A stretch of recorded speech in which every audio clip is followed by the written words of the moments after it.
السلام علیکم، آپ دیکھ رہے ہیں اس وقت میاں وقار احمد یوٹیوب چینل۔ میں ہوں میاں وقار احمد۔ سب سے پہلے چینل کو سبسکرائب اور بیل کے آئیکن کو پریس کر دیجیے گا تاکہ ہر نئی آنے والی ویڈیو آپ تک بآسانی پہنچ سکے۔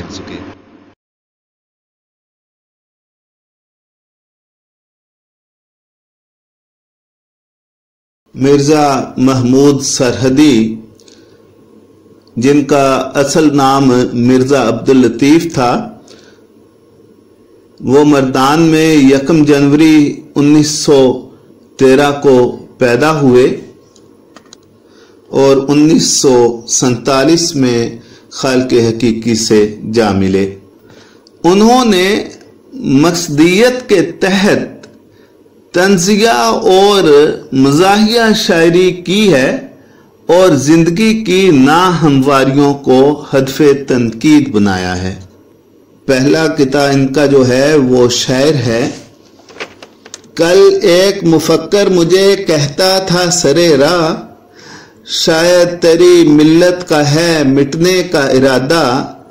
میں نے یہ کہا اس سے کوئی وجہ بھی ہوگی، بولا کہ تیری قوم میں شاعر ہیں زیادہ۔ تو مفکر ایسے شخص کو کہتے ہیں جو حالات و واقعات کے پیش نظر غور و فکر کرتے ہوئے آئندہ کے حالات کی پیش گوئی کر لے۔ ایسا شخص کسی بھی معاشرے کے لیے نعمت سے کم نہیں ہوتا، کیونکہ جس معاشرے سے سوچنے والے ختم ہو جاتے ہیں وہ معاشرہ فکری اعتبار سے کم تر اور پست ہو جایا کرتا ہے، جو بالآخر اس کے زوال کا سبب بنتا ہے۔ تو اسی قطعے سے ملتا جلتا ایک قطعہ میں نے لکھا ہے: سرے راہ گزرتے ہوئے میرے دل نے کہا کل، تیری قوم کی منزل کیا ہوگی آخر۔ کہا پھر اپنے دل سے یہ مٹ نہ جائے کہیں، کہا پھر اپنے دل سے یہ مٹ نہ جائے کہیں، تجھے بند کروانا ہوں گے وائی فائی کے سگنل ذرا۔ قرآن مجید میں کچھ برے اشعار کہنے والے شاعروں کے بارے میں مذمت کی گئی ہے۔ قرآن مجید میں سورہ شعراء میں ایسے ہی شاعروں کی مذمت کی گئی ہے اور کہا گیا ہے کہ ایسے لوگ خیالی وادیوں میں گھومتے پھرتے ہیں۔ مولانا الطاف حسین حالی نے ایسے شاعروں کے بارے میں کہا ہے: برا شعر کہنے کی گر کچھ سزا ہے، ابس جھوٹ بکنا اگر ناروا ہے۔ تو وہ محکمہ جس کا قاضی خدا ہے، مقرر جہاں نیک و بد کی سزا ہے۔ گناہگار وہاں چھوٹ جائیں گے سارے، جہنم کو بھر دیں گے شاعر ہمارے۔ الغرض ہماری قوم بدقسمتی سے ہوائی قلعے تعمیر کرنے میں مہارت رکھتی ہے، مگر عمل کے میدان میں صفر ہے، لہذا کہیں ایسا نہ ہو کہ مٹ ہی جائے۔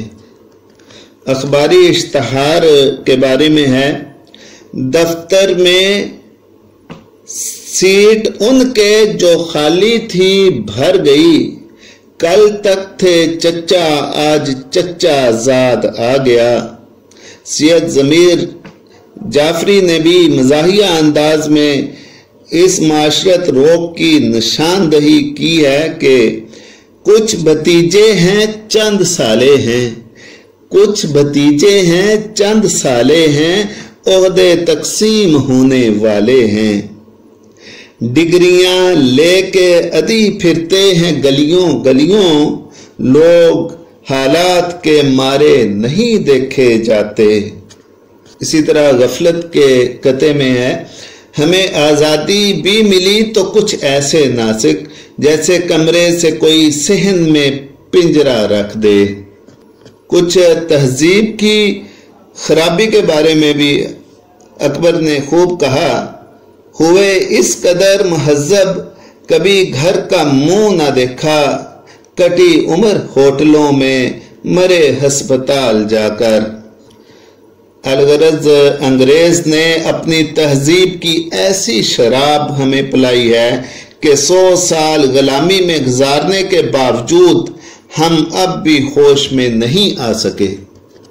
تو ریڈیو کے قطع میں ملک و قوم پر جدید انگریزی تعلیم کے جو اثرات مرتب ہوئے ہیں ان کے بارے میں دانشوروں اور مفکرین نے بارہا اظہار کیا ہے۔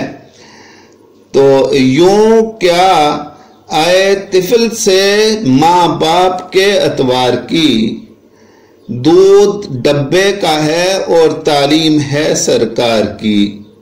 بقول اکبر قابلیت تو بہت بڑھ گئی ماشاءاللہ، مگر افسوس یہی ہے کہ مسلمان نہ رہے۔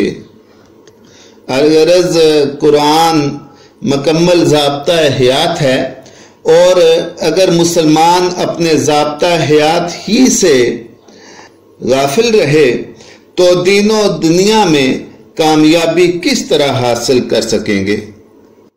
ساتھ ہی اس کے اختتام پر میں آپ سے اجازت چاہتا ہوں، ملتے ہیں جلد ہی ایک نئی ویڈیو کے ساتھ، اپنا خیال رکھیے گا، اللہ حافظ۔